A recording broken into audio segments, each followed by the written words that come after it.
একটা মেয়রের শপথ গ্রহণ করাইতে 4 দিন সময় লাগে না। বর্তমান স্থানীয় সরকার বিভাগের যে সম্মানিত উপদেষ্টা ওনার স্বেচ্ছাচারিতার কারণে শপথের আয়োজন হচ্ছে না। স্থানীয় সরকার উনি দেখতেছেন না যে মানুষের কত দুর্ভোগ, মানুষের কত কাজ, এই কাজগুলো এখন বন্ধ রয়েছে, এগুলা কেন উনি দেখতেছে না? দশম দিনের মতো তালাবদ্ধ ঢাকা দক্ষিণ সিটি কর্পোরেশনের নগর ভবন, যেখানে আজও অবস্থান করছেন ইশরাক হোসেনের সমর্থকরা ঢাকাবাসীর ব্যানারে, এবং একই সঙ্গে তাদের পরিচয় তারা নগর ভবনের বিভিন্ন শ্রেণীর কর্মচারী। তারা বলছেন যতক্ষণ না পর্যন্ত এই শপথ অনুষ্ঠিত হবে ততক্ষণ পর্যন্ত তারা এই নগর ভবন ছাড়বে না।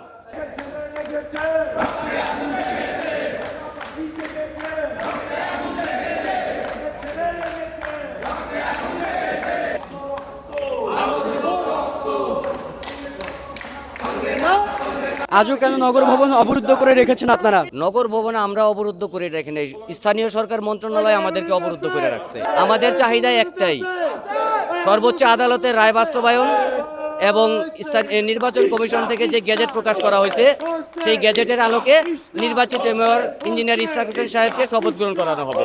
আদালত থেকে যদি বলা হয় আর কোনো বাধা নেই, সেইটা হচ্ছে 22 তারিখের ঘটনা, আজকে 26 তারিখ।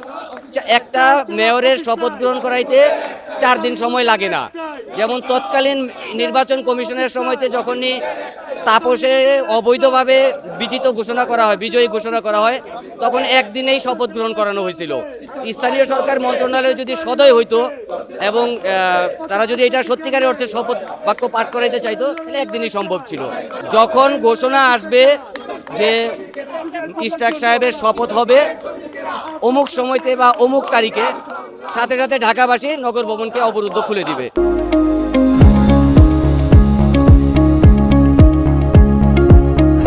বর্তমান স্থানীয় সরকার বিভাগের যে সম্মানিত উপদেষ্টা ওনার স্বেচ্ছাচারিতার কারণে শপথের আয়োজন হচ্ছে না। ঢাকাবাসী এখানে কোনো দোষ নেই। মেয়রের শপথের ব্যবস্থা করবে স্থানীয় সরকার বিভাগ, শপথ হবে ঢাকাবাসী নগর ভবন শোষণ করে দেবে, এটাই আমাদের প্রত্যাশা। এটা পুরোপুরি স্থানীয় সরকার বিভাগের যে বর্তমান উপদেষ্টা আসিফ মাহমুদ ওনার স্বেচ্ছাচারিতার কারণে শপথের ব্যবস্থা হচ্ছে না। আমরা মনে করি যে শপথের যে প্রক্রিয়াটা সে প্রক্রিয়া সম্পন্ন হলেই অফিসে যে কর্মচাঞ্চল্য শুরু হয়ে যাবে এবং কর্মবিরতি থেকে কর্মকর্তা কর্মচারীরা কাজে যোগদান করবে এবং যে নাগরিক সেবা যেগুলো রয়েছে ঢাকা দক্ষিণ সিটি কর্পোরেশনে সেগুলো সবকিছুই সচল হয়ে যাবে। এই যে এতদিন পর্যন্ত এখন আসলে নগরবাসীর যে একটা ভোগান্তি কর্মকাণ্ড বন্ধ থাকায়, সেই বিষয়ে কি বলবেন আসলে? হ্যাঁ, নগরবাসীর দুর্ভোগ অবশ্যই, সেটা আমরা স্বীকার করি। ঢাকা দক্ষিণ সিটি কর্পোরেশনের কর্মকর্তা কর্মচারীদেরও দুর্ভোগ। এখন এই বিষয়টা তো আসলে স্থানীয় সরকার বিভাগের দেখা উচিত ছিল, যেহেতু বিষয়টি আইনিভাবে সমাধান হয়ে গেছে। তো মীমাংসিত একটি বিষয় নিয়ে এরকম কালক্ষেপণ করে এরকম একটা জটিলতা সৃষ্টি করা, এটা নগরবাসীকেও দুর্ভোগে ফেলেছে। স্থানীয় সরকার বিভাগ এবং ঢাকা দক্ষিণ সিটি কর্পোরেশনও কিন্তু আপনার যে সকল কার্যক্রম রয়েছে, বিশেষ করে রাজস্ব বিভাগ যে আমাদের অর্থবছর শেষ হয়ে আছে, রাজস্ব আদায় পরিপূর্ণভাবে আদায় করা সম্ভব হচ্ছে না। সবাই তো যার যার মতো কর্মবিরতি থেকে আছে। আমরা মনে করি স্থানীয় সরকার বিভাগ যদি আন্তরিক হতো তাহলে এই ধরনের কর্মবিরতি আন্দোলন নগরবাসীকে নামা বা এই নাগরিক যে দুর্ভোগ এগুলো কোনো কিছু হতো না। আন্দোলন চলতেছে, নগরবাসী সব এক হয়ে সব কিছু বন্ধ হয়ে গেছে। এখনো একটা অবস্থানে আমরা নগর ভবনে অবস্থান করতেছি।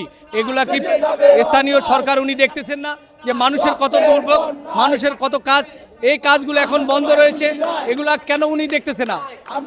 ওনার কি স্বার্থটা এখানে? উনি এখানে যোগ্যতা নাই, সেই যোগ্যতায় উনি বসিয়েছে। ওনাকে আমরা চাই না, ওনাকে আমরা কোনো প্রকারে চাই না। উনি পদত্যাগ করতে হবে, নতুন একজন উপদেষ্টা এখানে নিয়োগ করতে হবে। এই উপদেষ্টার আন্ডারে আমরা এই ঢাকাবাসী এটা চাই না।